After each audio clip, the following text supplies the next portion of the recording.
Bapak, Ibu, Saudara yang Tuhan Yesus kasihi, Shalom, salam dari kota Iloilo, Central Philippines, ya, Western of Visayas region. Saya berada di tempat ini dan saya menggunakan kesempatan selama beberapa hari di tempat ini untuk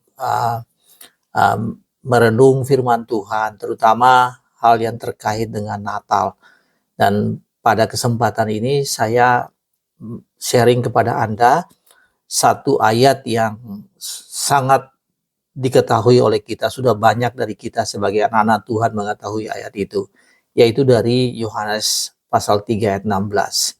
Karena begitu besar kasih Allah akan dunia ini, sehingga ia telah mengaruniakan anaknya yang tunggal, supaya setiap orang yang percaya kepadanya tidak binasa, melainkan beroleh hidup yang kekal. Bapak, Ibu, Saudara sekalian, menurut saya ayat ini menjelaskan tentang esensi atau arti yang sangat penting dari Natal. Dan di masa raya Natal ini saya ingin menjelaskan, membuat renungan atau penjelasan tentang ayat yang hebat ini. Nah, saudara sekalian, dari ayat ini kita di dalam Alkitab kita PB1 dan PB2 mempunyai isi yang sama, ya. Jadi hampir sama, ya, PB1 atau sama, ya, tidak ada perubahan antara PB2 dan PB1, sehingga kita lebih mudah setelah kita mengingat ayat ini dalam PB1, maka dalam PB2 pun itu tidak ada perubahan, ya. Jadi kita tetap bisa apa yang sudah Anda hafal di PB1 tetap Anda gunakan ketika Anda membahas tentang ayat ini dari PB2. Di ayat ini, Bapak, Ibu, Saudara sekalian, ada 4 kata sambung, ya, yang saya sebut dengan ayat-ayat yang kunci, kalimat-kalimat kunci. Ada 4 kata kunci, ya, kata sambung yang atau proposisi. Proposisi itu adalah kata sambung, dan kalau kita melihat dari keempat kata sambung ini, maka kita bisa memahami betul apa itu sesungguhnya arti Natal, ya, yang bisa kita lihat dari Yohanes 3 ayat 16. Saya mau tunjukkan kata-kata sambung itu kepada Anda. Yang pertama, karena begitu besar kasih Allah akan dunia ini. Kalimat pertama, karena. Kemudian kalimat kedua dimulai dengan proposisi yang kedua, sehingga. Karena begitu besar kasih Allah akan dunia ini, sehingga ia telah mengaruniakan anaknya yang tunggal. Itu proposisi kedua adalah sehingga. Yang ketiga, supaya setiap orang yang percaya kepadanya tidak binasa. Dan kemudian proposisi keempat, melainkan beroleh hidup yang kekal.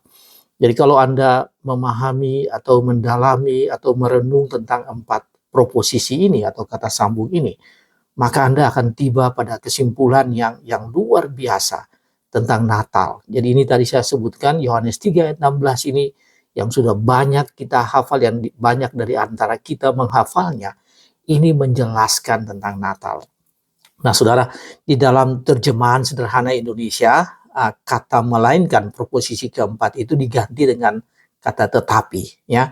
Di dalam TSI, terjemahan sederhana Indonesia, bunyinya demikian: memang kasih Allah sangat besar, sangat luar biasa kepada orang-orang di dunia ini. Jadi kata di dunia ini digantikan dengan orang-orang di dunia ini, sehingga dia menyerahkan anaknya yang satu-satunya. Di dalam PB1, PB2, sehingga ia telah mengaruniakan. Tetapi di dalam TSI, terjemahan sederhana Indonesia, dia menyerahkan. Supaya setiap orang yang percaya kepadanya itu tidak binasa. Ini sama, ya, dengan PB1, PB2. Tetapi menerima hidup yang kekal, hidup yang selama-lamanya. Jadi kalau di PB1, PB2 dikatakan melainkan beroleh hidup kekal, di dalam TSI disebutkan tetapi menerima hidup selama-lamanya. Bapak, Ibu, Saudaraku yang Tuhan Yesus kasihi, dari ayat ini kita akan melihat ada 3 hal, ya, yang bisa kita pelajari.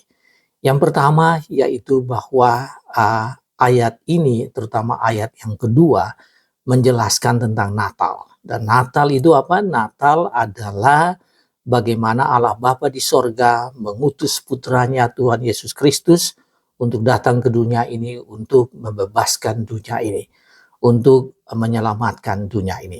Nah, kalimat yang kedua bunyinya demikian, sehingga ia telah mengaruniakan anaknya yang tunggal. Kata mengaruniakan atau frasa mengaruniakan itu di dalam TSI, terjemahan sederhana Indonesia, menyerahkan.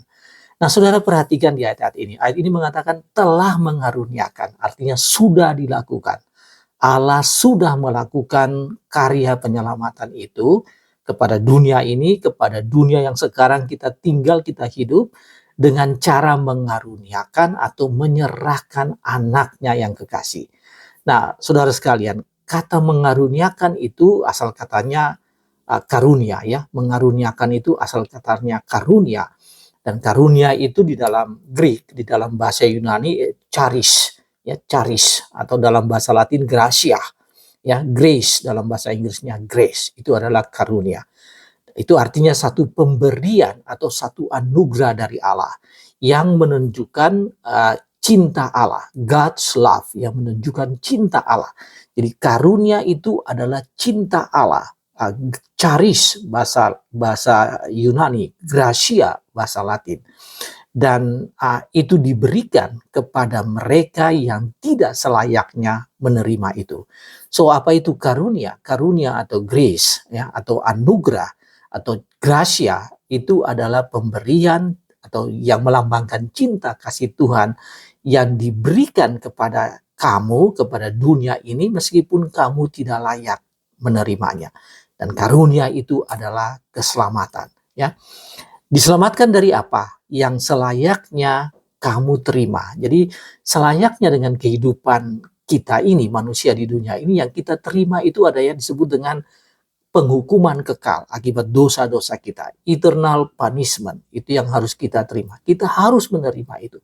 Tetapi kemudian karena karunia Allah, ya, mengaruniakan anaknya, karena karunia Allah itu, maka apa yang harus kita terima itu, ya, kita tidak menerimanya lagi. Harusnya kita terima eternal punishment. Tapi Tuhan memberikan karunia-Nya untuk menggantikan eternal punishment itu dengan kehidupan yang kekal. Nah, inilah yang disebut dengan Natal. Apa itu Natal? Bapak Ibu Saudara sekalian, Anda bisa mengartikan Natal itu macam-macam. Tetapi Natal itu adalah bagaimana Yesus dikaruniakan. Allah mengaruniakan putra tunggalnya Tuhan Yesus Kristus untuk datang ke dunia ini dan untuk menyelamatkan isi dunia ini. Di dalam TSI dikatakan untuk menyelamatkan orang-orang di dunia ini. Jadi menyelamatkan, mengaruniakan anaknya yang tunggal untuk menyelamatkan dunia ini. Tapi dalam TSI menyelamatkan orang-orang yang ada di dalam dunia ini. Bapak Ibu Saudara sekalian, apa maknanya, implikasi rohaninya bagi Anda?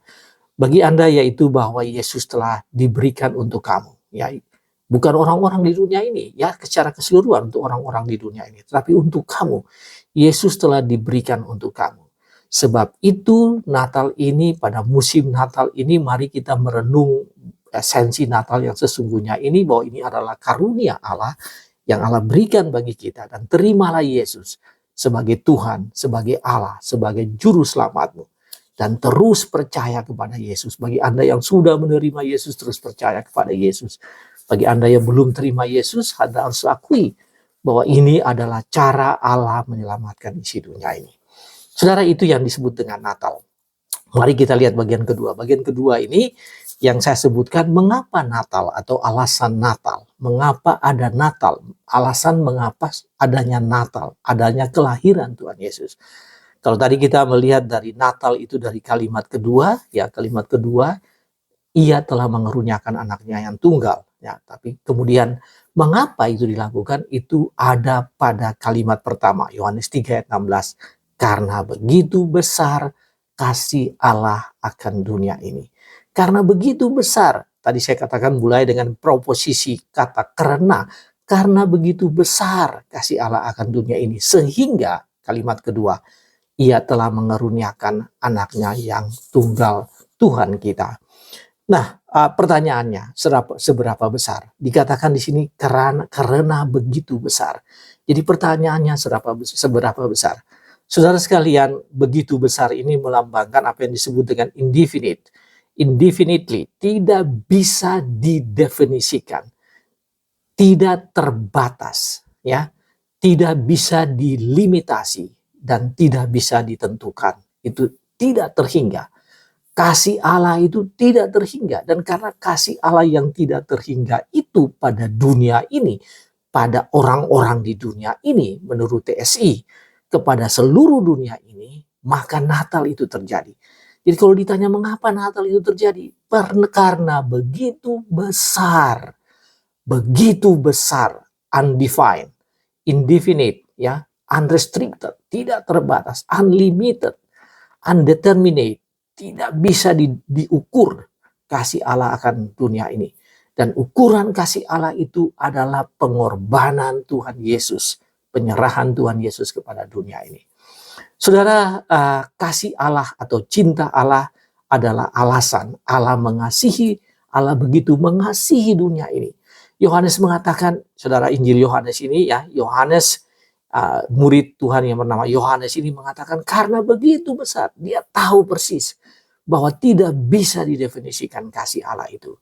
Jadi Natal adalah apa? Adalah wujud kasih Allah kepada dunia ini. Dan karena kasih Allah itu begitu besar, maka Allah mengutus anaknya, putra tunggalnya, ke dalam dunia ini. Jadi Bapak Ibu Saudara sekalian, kembali, Natal adalah kasih Allah yang tak terhingga. Kasih yang melampaui segala sesuatu. Cinta Tuhan kepada dunia ini yang melampaui segala sesuatu.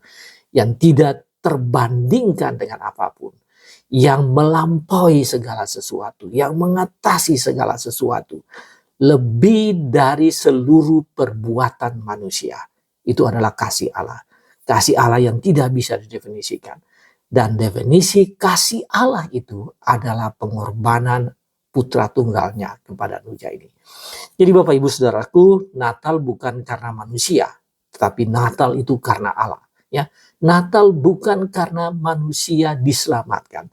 Natal adalah karena Allah mengasihi manusia. Karena Allah mengasihi manusia, maka Dia menyelamatkan manusia. Bukan karena manusia diselamatkan, maka Allah mengirim putranya. Itu kebalikan. Natal itu inisiatif Tuhan. Karena begitu besar kasih Allah akan dunia ini, maka Dia kirim anaknya untuk menyelamatkan dunia ini. Saudara, di dalam Roma pasal 8 ayat 32, ya, Paulus menyampaikan begini kepada jemaat di Roma. Ia tidak menyayangkan anaknya sendiri, tapi telah menyerahkannya bagi kita. Nah, tadi dalam TSI, terjemahan sederhana Indonesia, dikatakan Allah menyerahkan, Allah memberikan anaknya.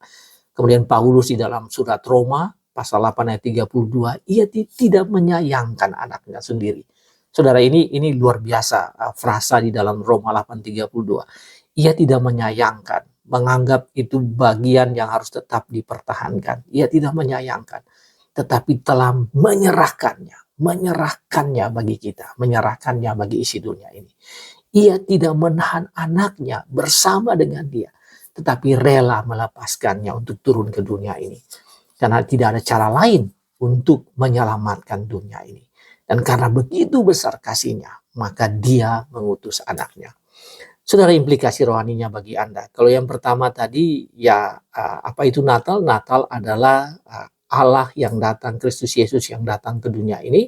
Dan implikasi yang kedua, implikasi rohani yang kedua, yaitu Allah sangat mengasihi kamu. Allah memang mengasihi isi dunia ini. Allah mengasihi orang-orang di dunia ini. Tetapi lebih spesifik lagi, Allah sangat mengasihi kamu secara pribadi. Anda sebagai pribadi, Anda harus menyadari hal ini, bahwa Allah begitu mengasihi Anda. Anda dipanggil Allah secara pribadi. Anda ingin dijamah Allah secara pribadi. Allah sangat mengasihi kamu. Dan Natal adalah kedatangan Allah untuk menyelamatkan dunia ini, tetapi di dalamnya ada kamu sebagai individu atau sebagai pribadi. Karena itu saudaraku, terimalah Tuhan Yesus secara juru selamat pribadimu. Karena itu adalah Natal, menyelamatkan dirimu secara pribadi. Karena itu terimalah Tuhan Yesus sebagai juru selamat pribadimu.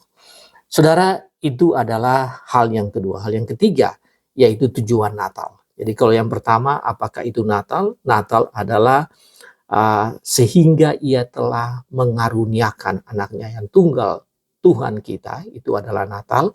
Mengapa Natal? Mengapa Natal? Karena begitu besar kasih Allah akan dunia ini.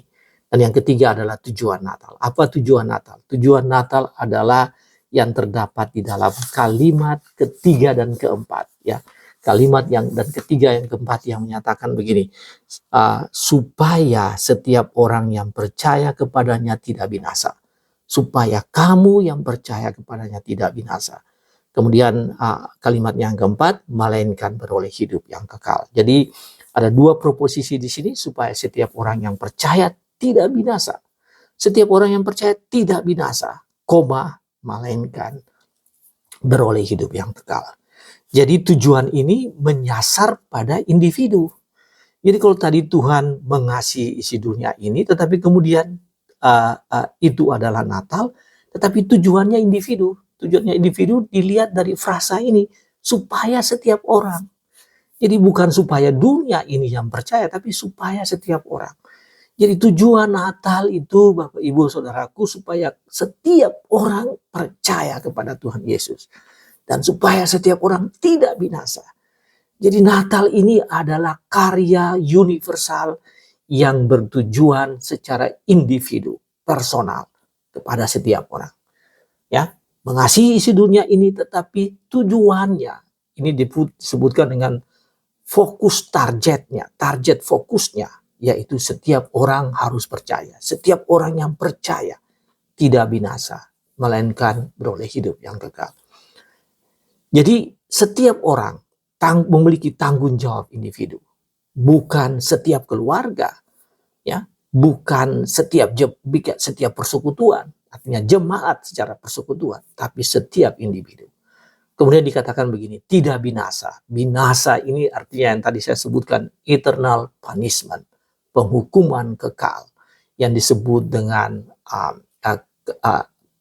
api belerang, ya, belerang yang kekal, yang abadi, yang tinggal di sana, itu yang disebut dengan tidak binasa, ya, penghukuman kekal. Tidak binasa, tidak binasa, ya, binasa artinya penghukuman kekal. Jadi tidak binasa, melainkan keselamatan atau kehidupan kekal. Untuk tidak binasa, saudara sekalian, setiap orang harus percaya kepada Tuhan Yesus. Ya, untuk kamu tidak binasa, ya, maka Natal itu ada, dan secara pribadi Natal itu menyasar kepada kamu, dan supaya kamu tidak binasa tapi kamu memiliki kehidupan yang selama-lamanya menurut TSI, maka kamu harus percaya kepada Tuhan Yesus yang adalah Natal itu sendiri. Mengakui, menerima Yesus sebagai juru selamat pribadi. Dan itu adalah tujuan Natal bagi setiap orang. Tujuan Natal bagi setiap orang itu adalah menerima Tuhan Yesus. Percaya kepada Tuhan Yesus, menerima Dia sebagai Allah, sebagai juru selamatmu, dan kemudian mengakui bahwa itu adalah cinta kasih Allah yang begitu besar yang diberikan kepada dunia, tapi menyasar dirimu secara pribadi. Saudara sekalian, implikasi rohani yang ketiga, yang pertama tadi, Anda harus mengakui dan percaya kepada Tuhan Yesus, ya, itu Natal itu. Yang kedua, bahwa ini alasan Natal itu karena Allah mengasihi kamu secara pribadi. Dan yang ketiga, gunakan momentum Natal tahun ini untuk memperbaiki hubungan pribadimu dengan Tuhan Yesus, ya.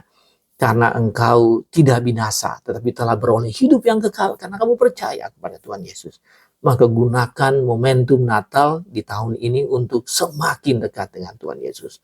Bangun hubungan dengan Tuhan Yesus, semakin dekat dengannya, dan terima Dia sebagai Allah dalam kehidupanmu. Ya, sebagai juru selamat tentu saja, tetapi Allah yang menguasai dan mengatur kehidupanmu.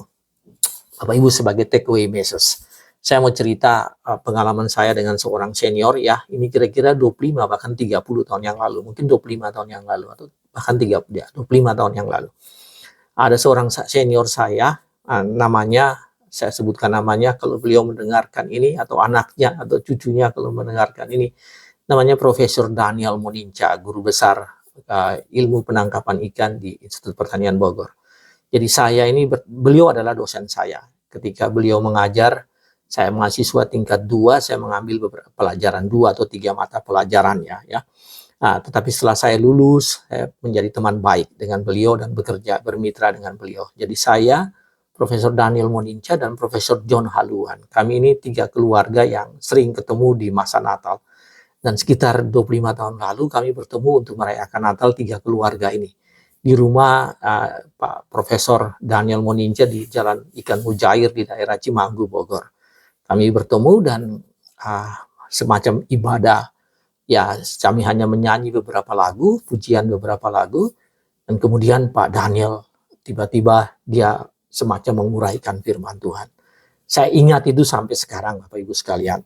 Dia mengambil dari, dia katakan, saya ini ayat yang sangat terkesan bagi saya ketika saya sejak kecil, berada di Manado sampai di Bogor sini, dia katakan, setiap kali Natal dia katakan bahwa dia selalu mengingat ayat itu.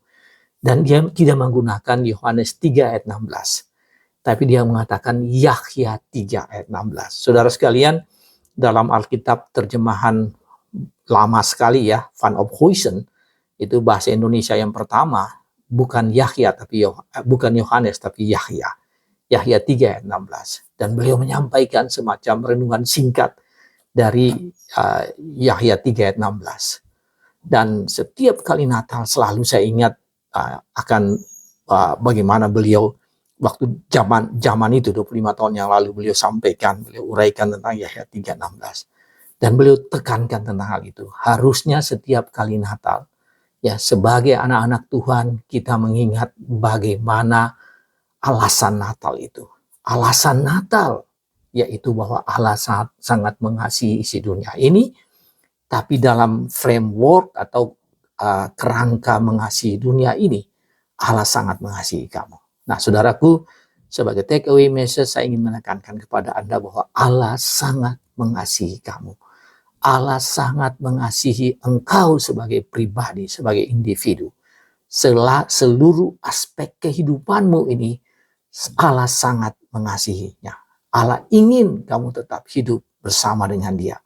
Bukan saja pada saat ini, saudara sekalian, tetapi nanti sampai kekekalan, hidup dalam kekekalan bersama Allah Bapa di sorga. Tentu saja dengan keselamatan yang diberikan oleh Tuhan Yesus Kristus yang adalah Natal sendiri, maka kita akan hidup bersama dengan Dia di sorga, karena Dia sangat mengasihi setiap orang, termasuk mengasihi kamu. Ingat, setiap kali Natal, Yahya 3 ayat 16. Bagi orang tua, bagi anak-anak muda saat ini, bagi kita saat ini, Yohanes 3 ayat 16. Karena begitu besar kasih Allah akan dunia ini. Itu adalah alasan. Sehingga Ia telah mengaruniakan anaknya yang tunggal. Itu adalah Natal. Supaya setiap orang yang percaya kepadanya tidak binasa, melainkan beroleh hidup yang kekal. Itu adalah tujuan Natal. Kiranya firman Tuhan ini berkati saudara sekalian, dan salam dari Iloilo, Western Visayas, Filipina. Amin.